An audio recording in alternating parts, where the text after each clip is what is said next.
All right, welcome back from intermission, everyone, and welcome to the implementation panel. Um, I am JoeFed62. I'm a humble voice actor, and I've been with the Beyond Skyrim project for a little over a year, but I find the implementation aspect very interesting, as I'm sure you do as well. I mean, it's really where the rubber meets the road, right? It has to happen before we get to experience what the writers have come up with and actually play the game. But first, I want to remind everybody that put whatever questions you have in the chat because we'll be getting to those a little bit later. And now it's time to meet our panelists. We're going to start off with um, Jad Kai. Hello, I'm Jad Kai. I'm a software developer with about 20 years of professional experience. As far as Skyrim modding, I am the Quest implementation lead on Skyblivion, and I am also a teacher at the Arcane University. All right, next up we have Kettlewitch. Hey, how you doing? I'm Kettlewitch. I'm one of the 3D department leads at Skyblivion. I'm also a teacher at the Arcane University and a consultant on Iliac Bayonet more at Beyond Skyrim. I have been known to moonlight as a systems engineer when I'm not modding. Excellent. And third, we have Thingy Person. Hi, I'm Thingy. I am the, implementation subdirector on Beyond Skyrim Cyrodiil, but I'm kind of all over the place and I've done some odd jobs here and there. But I initially joined the High Rock project back in 2013, and I am self-taught because there was no Arcane University back then. Awesome. And lastly, we have Zix. Hey, it's me again. Oh, Lord. I'm part of the Skywind project. I do a little bit of implementation, more so on like the NIF scope end of things, like the 3D sort of thing. But I'm also here to try to represent the greater like coding team that we have. All right. Those are our panelists. And again, welcome to the implementation panel. We're going to get right to our questions because I know everybody is chomping at the bit to start talking about stuff. And so I'm going to throw this first question to Kettlewitch, and that is, can you describe what aspects of the development cycle your project considers to be implementation? Like what duties, skills are covered in such a broad term? Well, like you say, it's very broad, but also almost anything that involves getting anything working in the engine can end up being classified as implementation, more or less. At Skyblivion, the implementation team is split into about 5 different departments. 3D implementation would deal with, getting work from our artists into the Skyrim engine, specific mesh and texture shader formats. Creatures, armor and clothes implementations are their own departments. Both require very specialist skills and rigging and skinning that aren't that easy to come by in the modding community. So we try to let members with those skill sets focus on using them, especially there. Then you have coding and quests, which again are their own departments with an even more specialized set of skills amongst members. We've Jadkai here representing with us today, so he'll be able to talk more about that. But anyway, broadly, a very specialized skill set is shared across the entire implementation team of the project and between those departments. But between us, it means we can handle most anything that comes up between us. Very versatile group, yes. Thingy Person, you have something to add to this? Yeah, so in Beyond Skyrim, generally asset implementation, so getting 3D models into the game and such, is more typically the 3D lead's responsibility or the 3D artists themselves. So implementers proper are really just implementers of quests and dialogue and NPCs, but also anything that needs to be scripted in-game, like traps in dungeons, and a variety of other miscellaneous tasks in the creation kit, like setting up loot or like leveled enemies, is also typically just implementers' jobs because we're the most familiar with all the little systems in the creation kit. All right, exactly. I'm going to throw this next question to Zix, which is, what are some differences that exist in the implementation workflow between the projects that are represented here? I can't speak for any of the ones aside from Skywind, but at Skywind, we have a couple things that we're trying to accomplish, like remaking some of the mechanics from vanilla Morrowind. So things like the armor system, for example, I worked on quite heavily for the past couple months, and it's finally done. As well as stuff like attributes, skills, perks within those skills. So sort of like the Oblivion style perk system, in addition with like some other stuff we're mixing in. a really like fun anecdotal one that we have that's sort of like a difference that we have to consider for quest design and like NPC implementation is the way that Morrowind NPCs none of them are essential, right? So we sort of have to be careful as to where they walk if we're scheduling them. You know, we don't want them walking too far away from town. Otherwise, a rogue cliff racer might come down and gobble them up, and then suddenly you're down a quest NPC and you can't finish the game. So No. yeah, some funny things. And do you have anything you want to add to this thingy? Yeah, so in Beyond Skyrim, we don't deal with advanced mechanics and stuff. We generally stay within the, what you see in the base game, so that takes away a lot of the difficulties. But the other thing is that we have to create all our stories from scratch. So we have a very big writing department in each project that has to actually create all the quests because there isn't any to go off on. But that also means that implementation has to work, cooperate very closely with those writers, because the writers are great, you know, getting their creative juices flowing, but they don't necessarily know what is possible or easily feasible in the game and what isn't. So that close collaboration needs to be there. And then when a writing doc gets locked and an implementer gets to work putting it into the game, then there has to be a lot of that communication the other way around. Like if an implementer has a question, if something isn't clear, or the writer puts something in that isn't, you know, that doesn't work very well, then they need to be able to talk with the writer and then maybe make a revision, and then they can get going again. So it's very constant back and forth communication that needs to happen. Yeah, it's definitely would have to be a lot of cooperation, probably a lot of frustration too, I would imagine. Sometimes. All right, I'm going to bring Kettlewitch back in with this next question, which is, what do you most enjoy about implementation / the creation kit, like quest design, creating, translating mechanics in the Skyrim's engine, or anything else? Yeah, for me, I've ended up working with NIFs and NIFscope a lot since day one, and I enjoy it, but I imagine I'm one of very few people that actually enjoy working with them. They've got a bad reputation, but for those who don't know, NIFs are a very specific type of file or asset format the engine uses. But anyway, once you get to know them, once you kind of figure out what they can do, there's actually a hell of a lot you can do with them. They can have like animations, special effects, destruction physics. They turn out to be very versatile and robust, and you can do some seriously cool things with them. It's where a lot of things happen. It's where a lot of things happen in the engine is actually in the NIFs. So yeah, I enjoy working with those, and I also enjoy shouting at the creation kit and waving my fist at it like daily. So yeah. Absolutely. And Thingy, I think you had something else to add to this one as well. I think for me, it's seeing. Well, implementation is one of the last steps in the whole process, right? It can only start when level design is finished, and when writing is finished. So it's really that last step just before voice acting, when everything comes together and you see those NPCs walking in game, you see the dialogue, you see there's playable quests, and then it suddenly, flicks a switch and you suddenly have a playable mod rather than just a level design showcase or something that looks really good but isn't playable. So that seeing that all come together and then seeing the writers get really giddy that their content is suddenly in game, that's really rewarding to have at the end. Yeah, plus as the voice actor is the step I'm waiting for, of course. Of course. Can't wait for that. Let's bring Jadkai into this. He's been waiting patiently. Jadkai, what are the quirks that come with working with an old engine? What benefits, maybe, and what tools or fixes would you want added to future Creation Kit modding resources? So for me, the age of the engine isn't really so much an issue. I don't really think that the difficulties that you sometimes encounter with it are products of the time.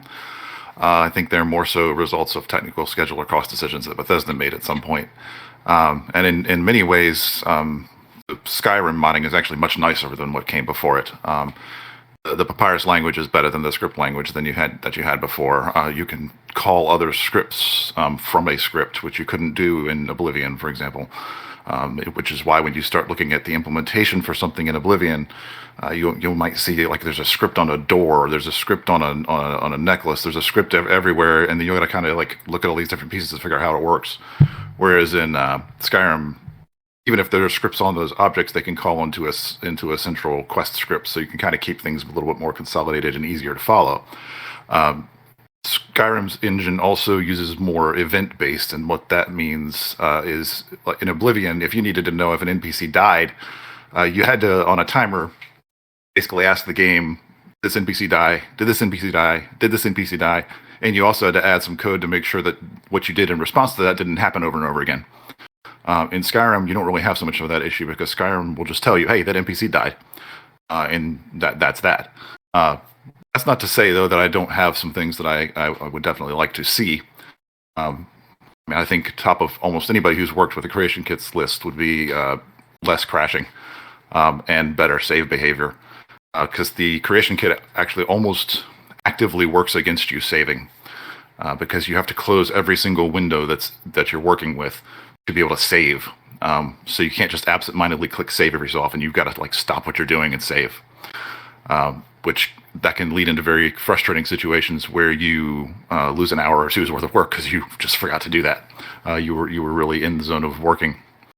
Some other things I'd like to see a little bit more specific to quest implementation are insight into what's happening in the engine.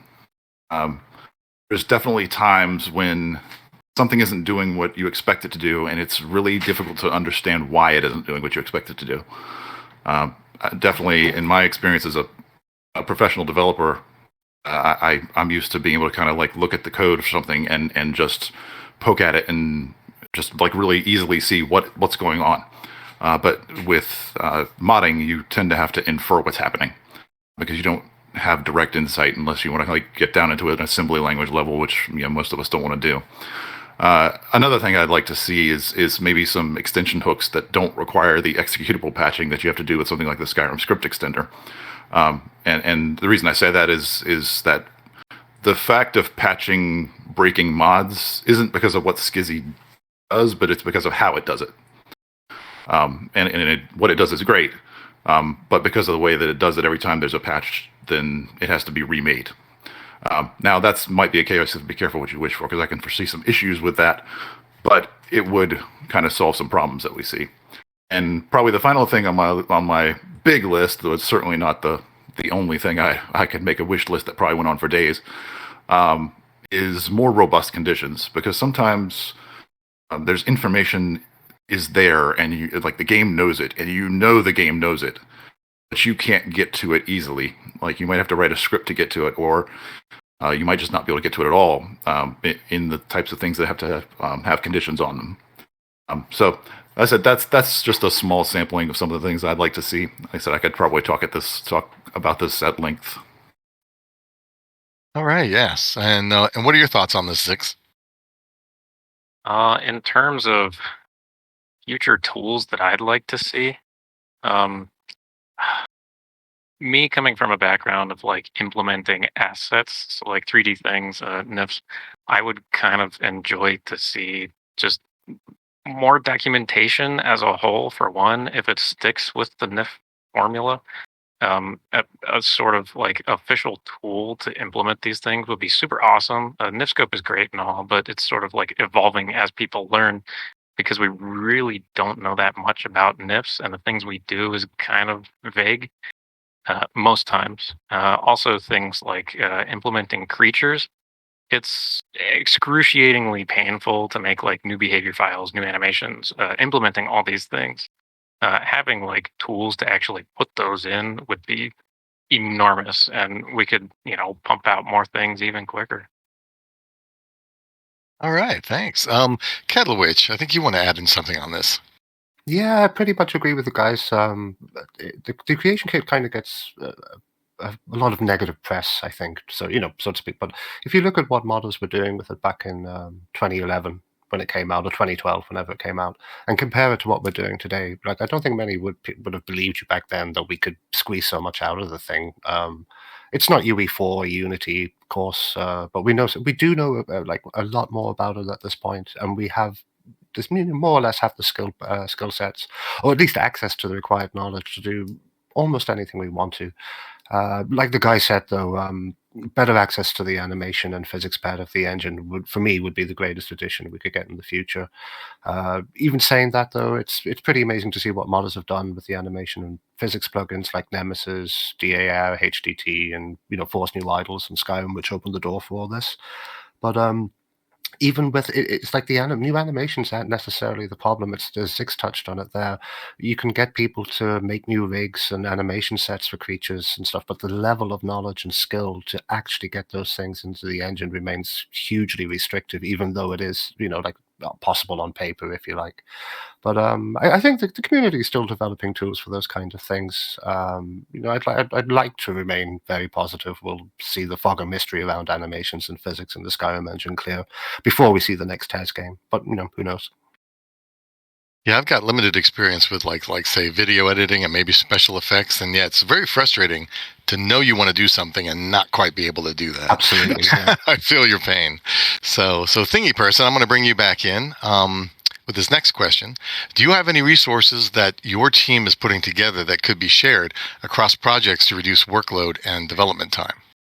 Yeah, so on the one hand, there's something that is it could be very useful with other Beyond Skyrim projects. So the Cyrodiil lead Elscrux made a dialogue implementation tool that takes a Google document that the writers made, where the dialogue follows a certain format. It's that we've set in stone beforehand, and processes it and then turns it into a plugin that puts it into game directly.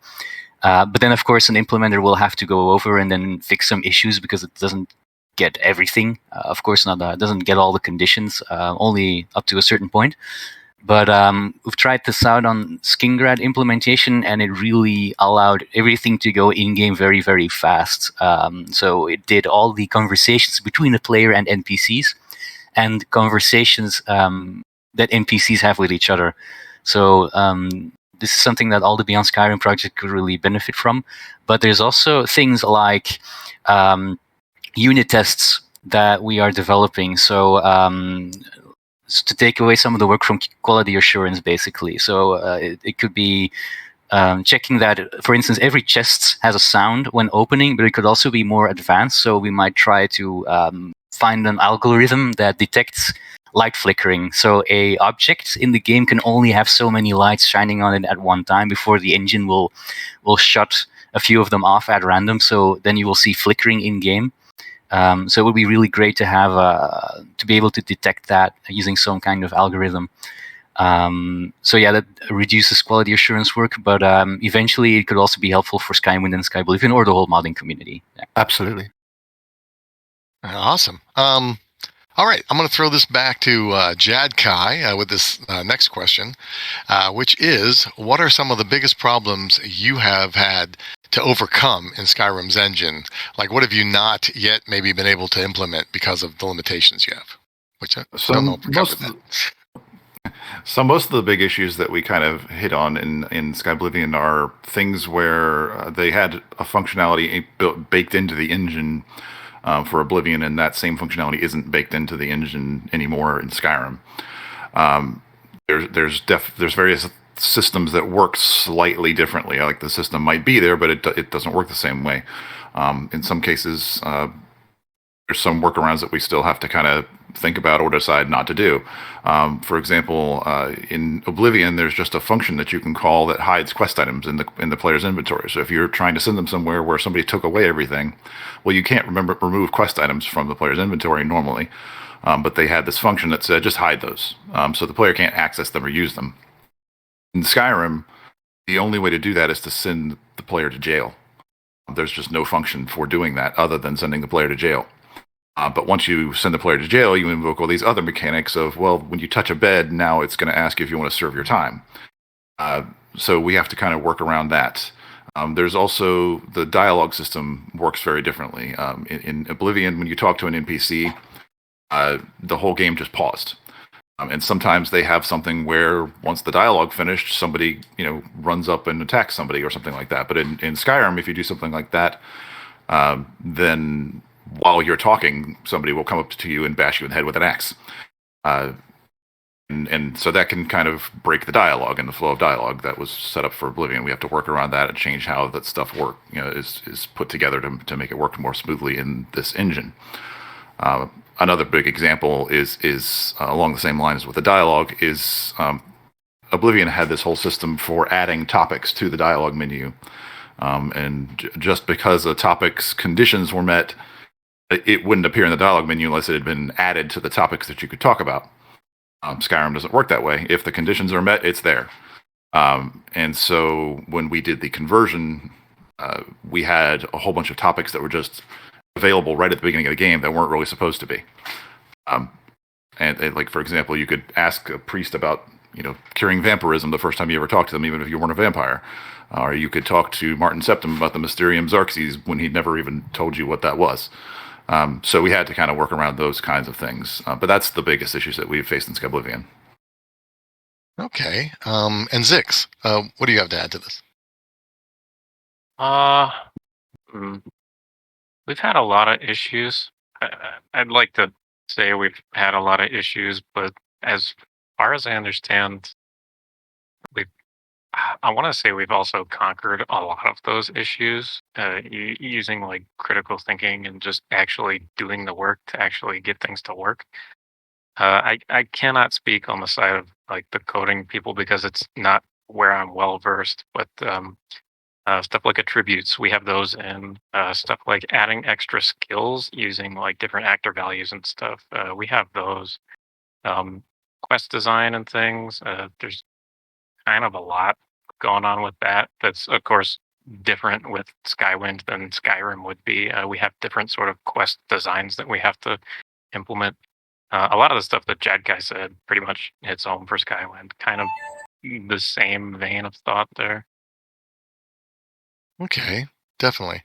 Thingy person, do you have anything you want to chime in with? Yeah, I think our biggest frustration, but I'm sure it's also shared by the other panelists, is animations. Because even with all the advances that the modding community has made, like researching and like decoding the animation format and all that, it is still a very inaccessible system, and like very difficult to actually make NPCs in the game do new things than what they were equipped with in the base game. So, for instance, when I just joined Beyond Skyrim, somebody wanted me to make an NPC like fish at a pier as part of their daily routine, and I had to say no, we can't, because there's no fishing animation. Can we put one in? No, we can't. So then what you have to do is you have to find some other built-in animation that evokes what they are supposed to be doing. Like in that case, it would be they would just sit off the side of the pier because we have that animation, and then there would be a static fishing pole mounted like right beside them, so that would do there. But then you've got, for instance, in Anvil, the famous painters who have their easels out on the porch, and then in Oblivion can be seen using paintbrush to actually paint on those canvases. Well, we don't have that animation in Skyrim anymore. So what we could do is we could take the market browse animation and just have them stare very intently at their paintings, and hopefully that'll be enough suspension of disbelief in game to evoke the feeling of painting. But we can ride around that. But something like Skyblivion, well, you have what you have, so yeah, it's more stuff to work around. That is very interesting. I like that. I'm sorry I laughed, but it just struck me as funny. Staring intently at the painting. We have some time. Jadkai, did you want to talk a little bit about coding that came up, about making maybe converting scripts in the Skyrim Papyrus format? So it looks like Wesley's here to talk about that, I think. Oh, is he here? Yes, I'm here. Ah, fantastic. I did not see you slip in. Wesley, take it away. Yeah, I'm here. Yeah, thanks. So, for script conversion, we start by looking at Oblivion's data, which is stored in the Oblivion ESM. And there are three types of records we need to look at that contain script data. Those are SCPT, which we typically call standalone script records. There are TIF, which are topic info scripts, and QF, or quest fragment scripts. So each of those three types of records store text information, and we extract those three different records, their data, and we put them into text files. So now we have those just thousands of script text files, all in Oblivion's scripting language. And now we need to convert those into Papyrus, which is Skyrim's language. So to do that, we use two pieces of technologies. One is called a lexer, and one is called a parser. And we use that within a larger program. And that program, using that lexer and parser, works to understand what those lines of text actually mean. And once you understand their meaning, you can write some conversions. So, for example, if the lexer and parser can understand that a certain line meant you wanted to add some schema to an NPC, that's a simple thing to do. The lexer and parser understand it, and then you write some instruction that can convert that simple statement into Papyrus, and that's a pretty simple conversion to do. Other simple Oblivion commands are actually quite complicated in Papyrus, just because there's no direct one-line conversion. And one line of Oblivion script might turn into 10 lines of Papyrus. And then some Oblivion commands have no equivalent in Skyrim. So we have to write an SKSE plugin to provide some extra functions, and our Papyrus scripts can then call those functions. But point is, some things just don't even exist in vanilla Skyrim, so we have to add those abilities through an SKSE plugin. And so once we've converted all those scripts, we've converted all that into Papyrus, we save them out to Papyrus script files, PSC files. And finally, Skyrim doesn't know what to do with that with those script files automatically. So we have to write a program that builds an ESP, a plugin. And that program looks at all the scripts and all the converted Oblivion data, and it associates our scripts with the in-game objects. So, for example, there's an in-game Martin Septum, there's a Martin Septum script. And so we associate those two things together so that when we add the ESP and the game is running, that in-game Martin Septum can utilize the script. And now the character can be controlled and can be involved in quest-related interactions. And now we've completed the conversion task. We've converted all the Oblivion scripts, and we've associated those scripts with their objects in the in-game Skyblivion in-game Skyblivion world. All right. Thank you very much, Wes. That was awesome. Good timing. Thank you. So I think that wraps up our pre-done questions. And now, if you all are in agreement, we're going to move on to, we got a few community questions that we're going to tackle. Is everyone cool with that? Yeah, cool. All right. I think we got good timing. All right. So the first question that comes up, and I'm going to field this one to Thingy Person, is from Caledonia, who asks, if you could tell writers anything to make implementation easier, what would that be? I think the most important thing is scope. Because in BS, we try to follow the scope of the base game. So like how many quests a given region or anything should have, how much dialogue an NPC should have, what kind, etc. We try to follow the way that's distributed in the vanilla game, and that has a very good reason, because the vanilla distribution is quite good for making an enjoyable experience, and if you don't do that, you run the risk of really bloating the scope and then creating really intricate tasks that the implementers will have a lot of difficulty putting in, but then will also not really amount to a very enjoyable experience. This is really more a job for the writing lead to sort of get that straightened out and then manage the writers. But even so, I think it would behoove any writer to have a good understanding of what, like, to really understand how quests in Skyrim and NPC dialogue trees in Skyrim are set up, basically. And for instance, UASP, the wiki does a very good job at documenting all of that. So you can find just about any quest or dialogue that is in Skyrim on the UASP. So that should be a very good template to actually like base your own stuff off of. But aside from that, of course, it's also the writing guidelines and the style guides and the scope documents of the project that you're on. So those are all very, very important. Yeah, like because I think scope is one of the biggest challenges. Okay, excellent. This next question, we don't know who it comes from, but I'm going to throw it to Zix, which is, how do you plan to implement the dense fog near Red Mountain, and how will visibility limitations work? Oh my. I want to say this was all done before my time on the team. It's pretty much already there. A lot of what we have up at Red Mountain to sort of obscure view, both from a distance and up close, are just straight up like sort of occluding nifs almost. It's not really like dissimilar. It's not the same thing as like an occlusion plane or anything, but it's like fog bodies, for example. They're nifs that we can basically place. They're like effects. And you can see that from LOD, like long draw distance. You can also see that from up close. The weathers also tie into it. There's a system for weathers. It's basically a lever you can pull based on a value that you put in Creation Kit to basically say how far can my player view. That's all implemented. We have like a weather system for Red Mountain. We have a weather system for like every other biome, and I'm sure every other project does as well. Yeah. All right, very interesting to me too. I'm actually a weather forecaster by trade in the real world, so that was kind of a cool question. The next one is, I'm going to throw this one to Kettlewitch, and this is from Arger, who asks, for Skywind specifically, and to a lesser degree, I'm not sure how to pronounce that, Afake?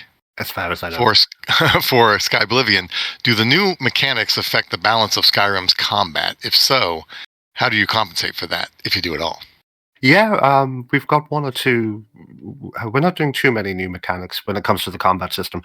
And to be honest, like what comes, it's the balancing would be sort of nearer the end of implementation, the whole sequence. There's a lot to get into the game before you worry about is combat balanced. But for Skyblivion specifically, the differences in the engine between Oblivion and Skyrim, like acrobatics comes up straight away. We often get asked, are you bringing acrobatics back into the game? Like, how will it affect combat and stuff? The answer is no. There's just too much of a difference between like what acrobatics was in the Oblivion engine and how the possible ways you could implement it in Skyrim. Again, it goes back to the animation system again. Like the Havoc is the animation subframe and physics subframe in the Skyrim engine, and it's proprietary software. It's one of the reasons it's so hard for all the modding community to get into it, that it's actually owned by a third-party company. It's not actually Bethesda's. They use it. I'm sure they have their own version of it and stuff, but it's like $30,000 to get your hands on the developer kit, just to sort of open it up and have a look under the hood. So, if it brings in, and combat especially, like, it's animation. It's not necessarily all animation based, but what you end up seeing on the screen is. So unless you have good access to that animation system, there's not much you can do. There's people out there in the modding community doing, like sterling work, really amazing work actually with new combat animations and stuff, but it's at a very, very high level. It's not, common. It's not a common thing in the modding community. It's very specialized. So acrobatics for Skyblivion, acrobatics would be the main thing, but other than that, not really. The actual final balancing will come later as well, and acrobatics is really the only thing that stands out, I think. All right, thanks. I'm going to bring another question into a thingy. Which is from Random Dude 123, which is, what limits did you discover as you tried to build such a large world for the Beyond Skyrim, Skyrim's engine? Okay, so this is kind of an old beard question, because creating that huge world space was one of the first things Beyond Skyrim actually was occupied with back in the very, very old days, like late 2011. When Beyond Skyrim was just started, and then throughout 2012. So Moorcroft, the Elsewhere lead at the time, spent basically that whole year making a height map for all of Tamriel to have something to work off straight away, instead of like very late into Oblivion's lifetime, because Oblivion only got such a height map relatively late. And then the initial plan was to have everything, the whole continent under one roof, so without any loading screen, sort of extending the vanilla Skyrim world space. So you could just go outside the gate and then there'd be no loading screen, and then you'd have High Rock or Cyrodiil. But then that was quickly abandoned because it was apparently very hard to generate LOD, so distant land, without breaking everything that way. So then the next plan was everything except the base game under one roof with no loading screen. So then you'd have a loading screen when you leave Skyrim, but then aside from that, there'd be no loading screen anywhere. But then somebody found out that if you were very far, if you were very far away from the middle of the world space, then NPCs start sinking up and down into the ground. They would start sinking and then they pop back up, and so on and so on. And I think that's very typical, because that's something typically an implementer would try to put into the game, because you could, aside from that, everything looked great. There were no rendering glitches, but it's specifically something related to implementation that actually broke. So that sort of canceled the whole plan for a while. But then somebody, Shade Me, found an INI tweak, so simply a setting that would make the game default to a different, physics engine in some ways, and then that problem stopped occurring. So then the plan was back on. Okay, we put everything under one world space. And then much later, midway through 2012, I think, somebody tried to put a harvestable plant in High Rock, and then found out, I can't actually interact with this unless I'm facing towards the middle of the world space. So if you were facing west or north, then you simply couldn't interact with that plant. But if you were facing east, then it was fine. But then the same happened. You also would not be able to talk to NPCs or open doors or hit enemies if you were facing the wrong way and you were that far out in the coordinate system. And rather than hope and pray for another little tweak, the plan was just definitely abandoned then and there, because it's simply too much of a risk, because these projects take years and years. It's just too much of a risk to base all that on this on such a case where you're so far outside of what the engine was intended to do. So it's just much safer to just cut up Tamriel into these little Skyrim-sized chunks and then just work within those, and we won't have to worry about any glitch arising from that particular issue again.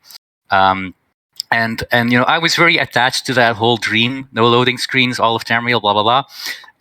But it's, I think, specifically because I played the Elsewhere Anaquina mod for Oblivion, and I really liked that. You could just, at any point between the Oblivion, between the Cyrodiil Elsewhere border, you could just go across, and then there'd be Elsewhere.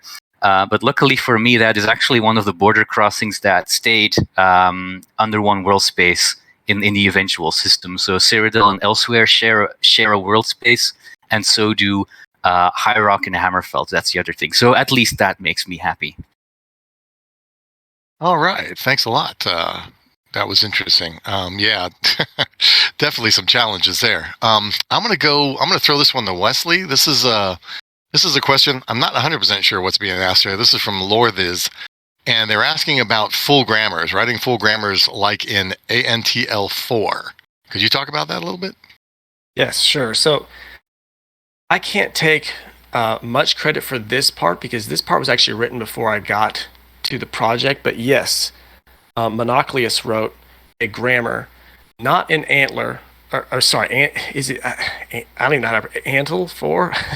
We did not use that tool. We went something a lot more manual, which was he found a pretty simple PHP tool that could allow for grammars, and he built it in that. And then when I found it, I converted all that to C#. But suffice it to say, it is a full grammar, but it is not using Antle or Antler, whatever it's called. It is just it's a lot more in my mind. It's a lot more difficult than using one of those tools. That original programmer, I'm not sure why he did it that way. I don't even want to guess, but he really made it a little more difficult on himself, I would say, by not using a tool like that. But he was a really good programmer, and he was able to pull it off. But short answer is yes, it is a full grammar. All right. Thank you very much. I'm going to throw this to Jadkai. This is a question from Skeever. And he asks, or she asks, do you create more master scripts than change properties, or is creating individual scripts normal practice? So the answer to that is more going to be, it depends on what you're doing at the moment, but certainly, especially a good software development practice in general is don't repeat yourself. So you generally are not going to want to write the same script over and over again. That is one of the strengths of Papyrus, is it has these properties that you can kind of point at different things when you need the script to do something else. One of the big improvements that Oblivion made over, Skyrim made over Oblivion was the ability to do that. So I know I always try to look for, I'm doing exactly the same thing I did with this object as I did with this object over here. I just am pointing it at a different thing that it needs to work with. So in that case, we use more a default. I mean, I think the Skyrim term for these is default scripts. But it really depends on what you're doing, because sometimes you just need a slight variation on something, and it's not super easy to always do that in Papyrus. As far as the developers using their own workflow, we do try to keep to at least within some limits of what people are doing, but we don't have a really, really strict one in Skyblivion. As long as your scripts look like they are functional and performant, that's usually good enough. All right. And Zix, I have a question for you from Project Reckoning, who asks, are there modders currently working on new tools to make animation implementation easier in Skyrim? Yeah, absolutely. I know that there's specifically one individual who shares a spot on Skyblivion and Skywind. His name is Ersarn. He's been working really, really hard on basically a new tool for, I think, I don't know the specifics of it, but it's basically like you make animations and you get them in game using his CK command. And then he's also building something, a tool to basically formulate new behavior files in order to utilize those animations in a way that we can actually make new creatures. Because currently, basically, the workflow is, you make a new creature, you can give it new animations, but in order to implement those animations, I think somebody can correct me if I'm wrong. I think Kettlewitch might know a little bit about this. But you have to basically replace other animations that exist in a behavior file currently in order for that to work. So, like, in order to make like a Kwama warrior, for example, you have to ruin like the giant animations or something.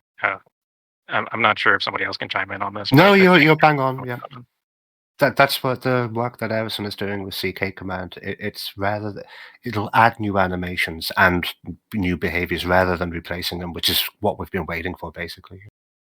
Yeah, it's really sad to see like new creature. Ta-da! It's literally the giant, just reskin. You know what I mean? Oh man.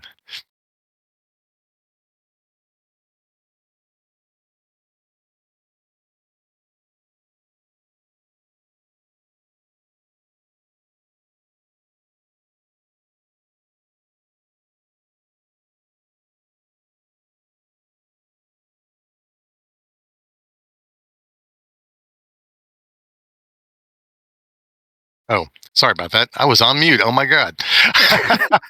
Sorry about that, guys. Here, I'm talking. Do we have time for one more? Yeah.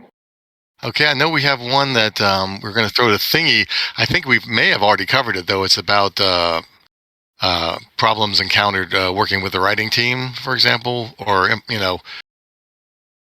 yeah.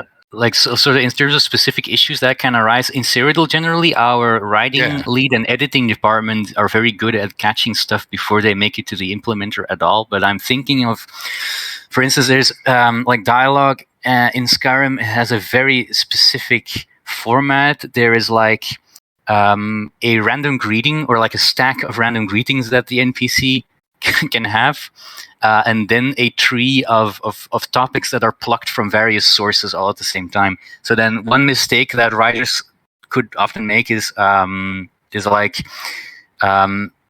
making an integral conversation where it has to start with a specific greeting, and then all the different topics then they build off of that one greeting. But then the next time you talk to the NPC, it could be a different greeting, and then you have a tree full of non sequiturs. So if you see that in a document, then yeah, you have to talk. Okay, that's not how it works. So then you have to request revisions. But it's also stuff like maybe